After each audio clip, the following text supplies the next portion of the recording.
నమస్తే అన్న, అందరికీ నమస్కారం.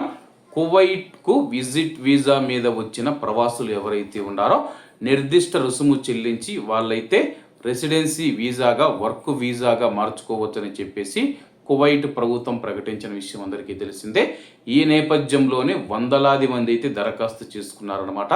ఆ దరఖాస్తు చేసుకున్న తర్వాత కొంతమంది ప్రవాసుల యొక్క దరఖాస్తులను రిజెక్ట్ చేసినట్లయితే అధికారులు తెలిపారు. అంటే వాళ్ళు సరైన పత్రాలు కావచ్చు, లేకపోతే దానికి సంబంధించిన నిర్దిష్ట ప్రమాణాలు వాళ్ళు పాటించడంలో విఫలమయ్యారని చెప్పేసి అధికారులు తెలియజేశారు. ప్రస్తుతం వివరాల్లోకి వెళితే కానీ ఇటీవల జారీ చేసిన మంత్రివర్గ ఉత్తర్వులు నిర్దేశించిన షరతులను నెరవేర్చడంలో విఫలమైనందున విజిట్ వీసాలను రెసిడెన్సీ పర్మిట్లుగా మార్చుకోవడానికి వందలాది మంది ప్రవాసులు చేసుకున్న దరఖాస్తులు తిరస్కరించబడ్డాయని చెప్పేసి సంబంధిత వర్గాలు స్థానిక మీడియాకు తెలిపాయి. ఈ నిర్ణయం దరఖాస్తుదారులందరికీ వర్తిస్తుందని భావించి కువైట్లోని 6 గవర్నరేట్లలోని నివాస వ్యవహారాల విభాగాలలో పెద్ద సంఖ్యలో ప్రవాసులు దరఖాస్తులు సమర్పించారని చెప్పేసి, అయితే అర్హత ప్రమాణాలకు అనుగుణంగా లేనందున అనేక దరఖాస్తులు తిరస్కరించబడగా మరికొన్ని సంబంధిత అధికారుల ఆమోదం కోసం సమీక్షలో ఉన్నాయని చెప్పేసి, ప్రస్తుతం ఆర్టికల్ 17, 18, 20, 22 మరియు ఇతర వర్గాల కింద విజిట్ వీసాలను రెసిడెన్సీ పర్మిట్లుగా మార్చుకోవడం అందరికీ వర్తించదని చెప్పేసి కొంతమందికి మాత్రమే వర్తిస్తూ ఉంది. అంటే ఫ్యామిలీ వీసాలు కానీ, విజిట్ వీసాలు కానీ, అలాగే విజిట్ వీసా మీద వచ్చిన తర్వాత కువైట్లో మనమైతే ఇళ్లలో పనిచేసేవారు ఎవరైతే ఉన్నారో ఆ యొక్క ఖాదీం వీసాకు మార్చుకోవాలంటే 150 దినార్ల రుజుమైతే ఉండదన్నమాట.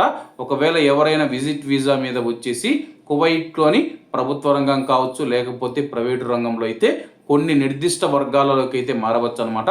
కొంతమంది ఫ్యామిలీ విజిట్ వీసాల మీద కూడా కువైట్కు వస్తూ ఉంటారు. అటువంటి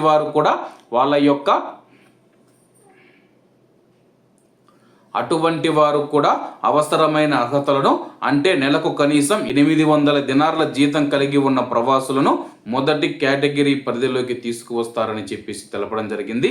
అర్హులైన వారు ఎవరైతే ఉన్నారో 18 ఏళ్ల లోపు కుమారులు, 21 ఏళ్ల లోపు కుమార్తెలు, దరఖాస్తుదారులు ఆర్టికల్ 22 కుటుంబ వీసా, ఫ్యామిలీ వీసా ఏదైతే ఉందో 150 దినార్ల రుసుమును చెల్లించి ఆరోగ్య బీమా ఛార్జీలు మరియు అలాగే రెసిడెన్సీ సీల్ రుసుములు చెల్లించాల్సి ఉంటుంది.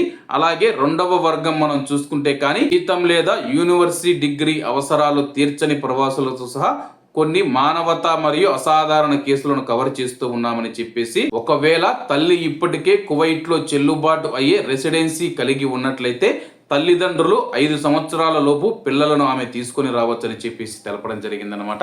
ప్రస్తుతం కువైట్లో అయితే దీనికి సంబంధించిన పూర్తి వివరాలు అయితే రావాల్సి ఉంది. కొంతమందికి మాత్రమే పరిమితం చేయడం జరిగింది. ముఖ్యంగా ఎవరైతే ఇళ్లలో పని చేయాలనుకుంటూ ఉన్నారో వాళ్ళైతే విజిట్ వీసా మీద వచ్చి కువైట్లో రెసిడెన్సీ వీసాగా మార్చుకోవచ్చు. అయితే ఎటువంటి ఫీజులు అయితే ఉండవు. కాబట్టి అందరూ బాగుండాలి, అందులో మనం ఉండాలి. అందరికీ నమస్తే అన్న, జై హింద్.